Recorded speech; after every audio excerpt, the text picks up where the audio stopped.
Thank you, Chief Justice. My first question, I think, could be addressed by Mr. Karori. In the morning, you did really argue quite strongly that when it comes to verification, tallying, and declaration of the result, the presidential election result, that really, if you look at the law, in your interpretation of the Article 138 and the jurisprudence that you say emanates from this court, you seemed to be arguing that that is strictly within the purview of the chair's mandate, and that really these other commissioners, let's say the remaining, the 6 commissioners, really ought not to be around that, because that's a role preserved for the chair. But then you said, according to the statute that establishes this commission, the enabling statute, the roles and functions of the commission, qua commission, are stated. One of them is oversight. What is oversight?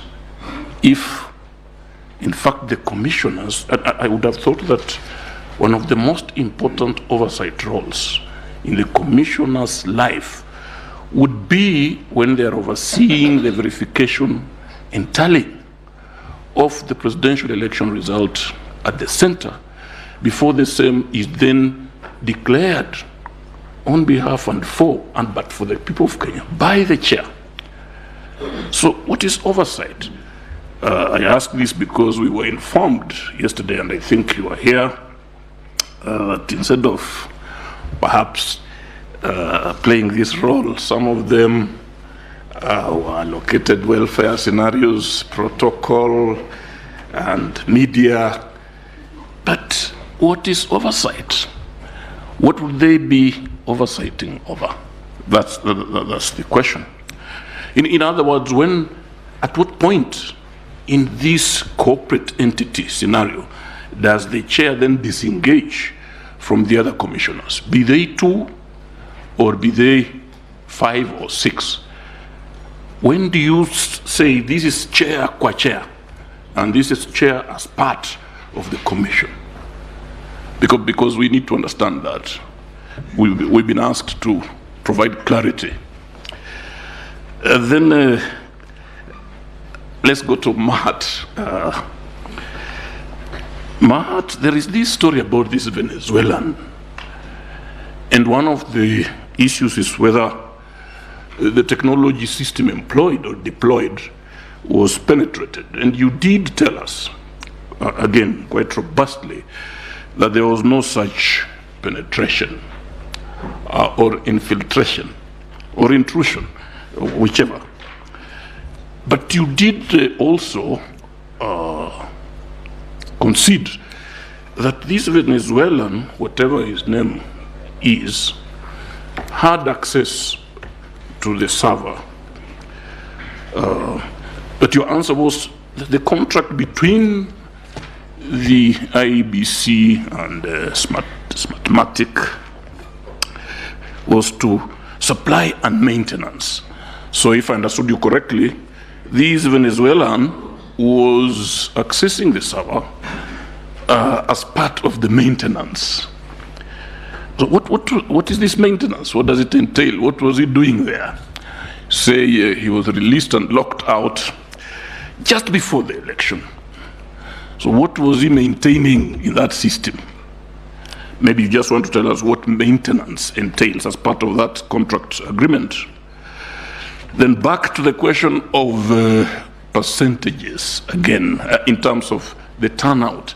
I think I asked this question, I asked Mr. Orengo, but now that you may not have another, you may also want to address it.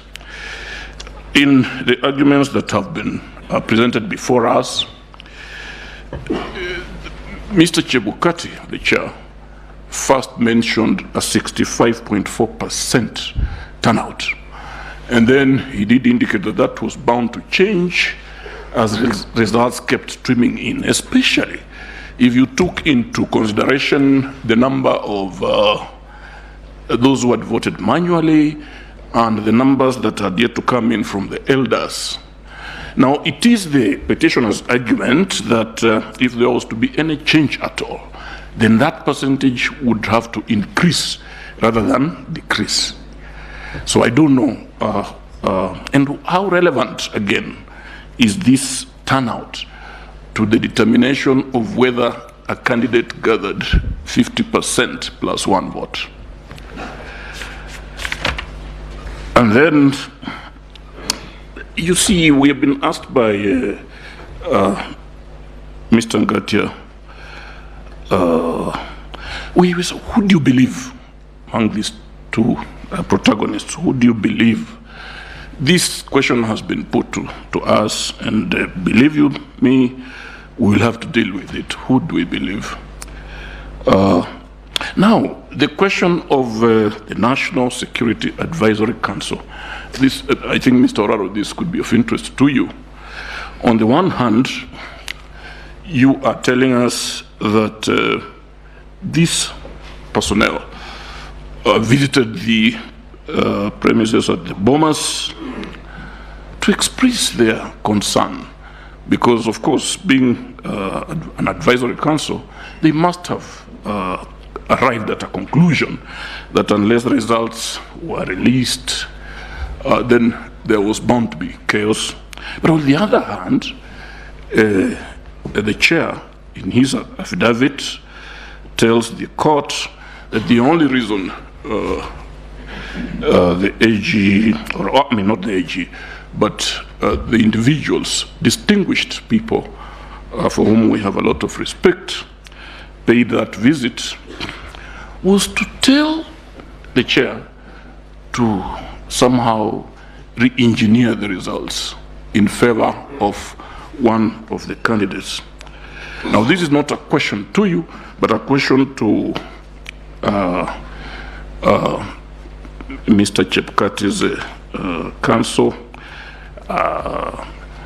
Professor, you may want to, or even Mr. Karori, are we to assume that by the time Mr. Kinyo placed this call, if the intention was to influence the declaration of the results, to change it, to re-engineer it, are we to assume that by the time that call was placed, and by the time this gentleman paid this visit, they already knew the results?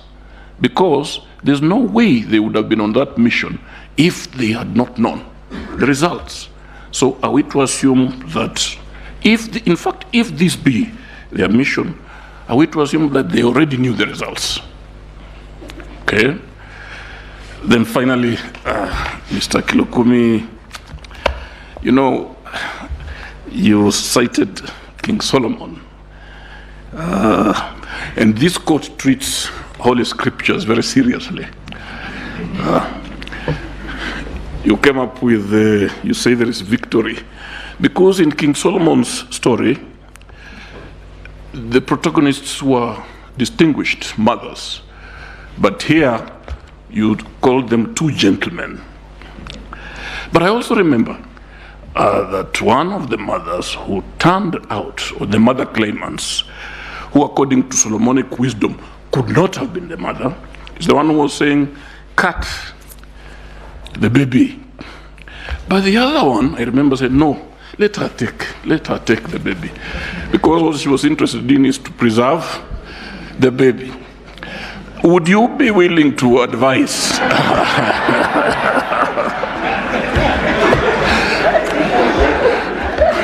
I rest my case, CJ.